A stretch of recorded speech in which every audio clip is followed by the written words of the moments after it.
हिमाचल प्रदेश के विश्वसनीय jeweller Bhushan jewellers Solan.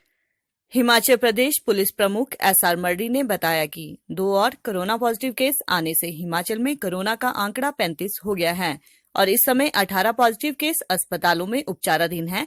उन्होंने बताया कि पिछले कल चंबा और कांगड़ा में 2 केस पॉजिटिव आए हैं। वे दोनों पत्रकार हैं। डीजीपी ने बताया कि वे दोनों जलंधर में पंजाब केसरी में कार्यरत हैं। उनमें एक सब एडिटर कांगड़ा के ज्वाली उपमंडल से व दूसरा चंबा के भतियात से है, जो पहले ही क्वारंटीन था। पुलिस प्रमुख ने बताया कि वे दोनों सब्जी की गाड़ी में हिमाचल अपने घर आए हैं और इन दोनों के खिलाफ एफआईआर दर्ज कर दी गई है। उन्होंने बताया कि जो ड्राइवर इन्हें अपनी गाड़ी में लेकर आए, उन्हें भी इनके साथ मुलजिम बनाया जाएगा।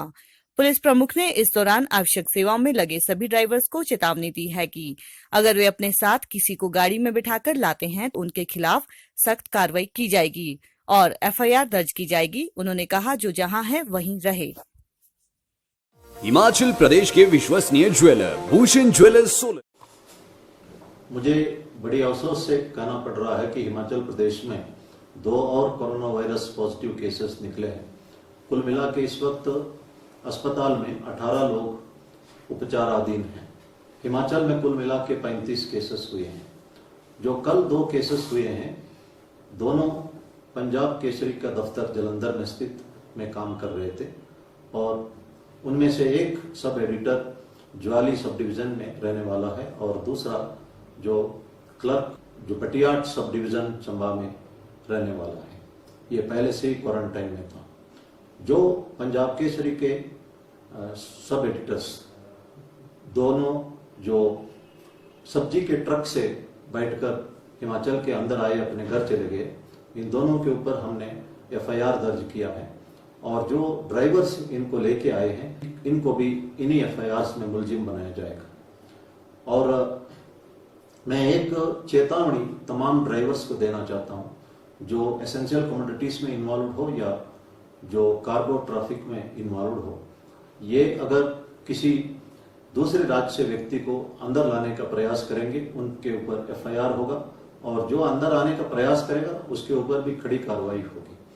इसलिए ये भारत सरकार का आदेश का सब पालना करें। प्रधानमंत्री जी ने अनुरोध किया है कि जो जहां है वहीं रहे और किसी भी राज्य इस वक्त इंटरस्टेट मूवमेंट नहीं कर रहा है।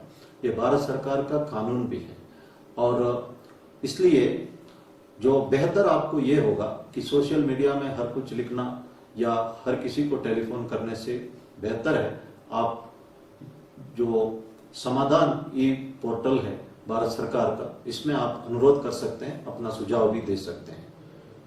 और मैं ये कहना चाहता हूं कि जो लॉकडाउन पीरियड हमारे लिए आत्ममंथन करने का एक सुनहरा मौका दिया है। मैंने कहा था कि नेल्सन मंडेला 27 साल तक जेल में रहते बहुत डिवाइन क्वालिटीज डेवलप किए, वो जेलर्स को माफ कर सके और एक कंटेंटेड लाइफ जी सके। और इसीलिए महात्मा गांधी जी ने भी कहा है, you be the change which you wish to see in the world. His holiness Dalai Lama ji ने भी कहा कि विश्व शांति के लिए हर एक इंसान में बदलाव आना है। ये बहुत मुश्किल है, लेकिन इसके बिना कोई ऑप्शन भी नहीं है। और भगवान सत्य साई बाबा ने भी कहा है, यही बातें डॉक्टर अब्दुल कलाम जो यूरोपियन पार्लियामेंट में कहा है, if there is righteousness in the heart then there is beauty in the character, if there is beauty in the character then there is harmony in home, if there is harmony in home then there is order in the nation, if there is order in the nation then there is peace in the world. जो घर की शांति के लिए हमारे अंदर का अच्छापन होना जरूरी है। मैं कहना चाहता हूं कि दूसरों का व्यवहार के लिए हम अपने आप जिम्मेदार होंगे। मैं एक एग्जाम्पल देना चाहता हूं। एक सास और बहू आपस में इनकी नहीं बनती, रोज एक दूसरे को टॉर्चर करना, गालियां देना चलते रहा। बहू का इरादा बड़ा साफ था, सास चंगी होवे नहीं तो फोटो टंगी होवे। बहू का एक दोस्त था जो जड़ी बूटी बेचने वाला था। बहू सीधा उसके पास गई और कहने लगी कि मुझे एक ऐसी चीज दे दो जो चाय में डालते ही सासू माँ की सांस बंद हो जाए। जड़ी बूटी वालों ने कहा कि ऐसा करोगे तो आप जेल जाओगे, इसलिए मैं एक दूसरी चीज स्लो पॉइजन देता हूं, रोज चाय में डाल के दे दो, 1 महीने में कमजोर होते तुम्हारी सास मर जाएगी। लेकिन आपके ऊपर डाउट नहीं आना चाहिए, इसलिए सासू माँ से बना के रखे ताकि कोई ये ना कह सके कि बहू ऐसा काम कर सकती है। बहू ने पहला डोज दिया, बहू डर गई, इसलिए सासू माँ को खुश करने के लिए कुछ कदम उठाए। अगला दिन कुछ और तरीके उन्होंने अपनाया सासू माँ को खुश करने के लिए। एक हफ्ता हुआ तो सासू माँ कहने लगी मेरी बहू बहुत अच्छी है, मुझे गलतफहमी हुई है। 15 दिन हो गया तो सासू माँ कहने लगी कि मैं किस्मत वाली हूँ कि इतना अच्छा बहू मुझे मिली है। जब 25 दिन हो गया कि सासू माँ बहू का काम बहू सासू माँ का काम करने लगे। जब 30 दिन हो गया तो सासू माँ और बहू एक दूसरे से आधा घंटे से ज्यादा छोड़ नहीं सकते, इतना प्यार मोहब्बत आपस में हुई। बहू सीधा उस जड़ी बूटी बेचने वाले के पास गई और कहने लगी कि मैंने आखिरी डोज दे दिया, कल सवेरे सासू माँ मर जाएगी, और लेकिन मैं उससे इतना प्यार करता हूं कि मैं उसके बिना जी नहीं सकती हूँ, आप कुछ तो करो। जड़ी बूटी वाले ने कहा कि ये मुझे शुरू में ही पता था, इसलिए मैंने शुरू में ही तंदुरुस्ती का टॉनिक दिया था। आपकी सासू माँ रोज से रोज जो है तंदुरुस्त होती जा रही है। हमने इस कहानी से यही सीखना है कि हमको जो अंदर अपने अंदर जो है मंथन करने की जरूरत है। दूसरों का बिहेवियर अपने आप चेंज हो जाएगा, और जो अगर हम किसी के बारे में बुरा कहते हैं, हमारे अंदर बुराई डेवलप होता है। अगर हम अच्छा बोलते हैं तो हमारा अंदर अच्छापन डेवलप होता है। अच्छा बुरा इस बात पर निर्भर है हम दूसरों के बारे में क्या कहते हैं, और इसीलिए विवेकानंद ने कहा है कि दूसरों में हम बुराई इसीलिए ढूंढते हैं कि वही बुराई जो है हमारे अंदर है। और महात्मा गांधी ने 3 बंदरों का एग्जाम्पल दिया, जो बुरा नहीं सुनना, बुरा नहीं देखना, बुरा नहीं बोलना।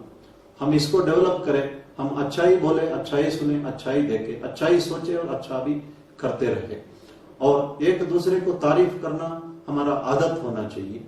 और आपके बच्चे अगर अच्छा मार्क्स लेते हैं या अच्छा ड्राइंग करते हैं, हम जरूर तारीफ करके प्रोत्साहन करना चाहिए।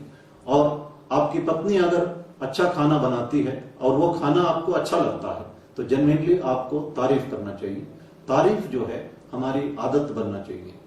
और ये महामारी का जो लॉकडाउन है हमें एक अपॉर्चुनिटी भी साबित हुआ है अपने अंदर देखने के लिए और अपने आप को सुधारने के लिए।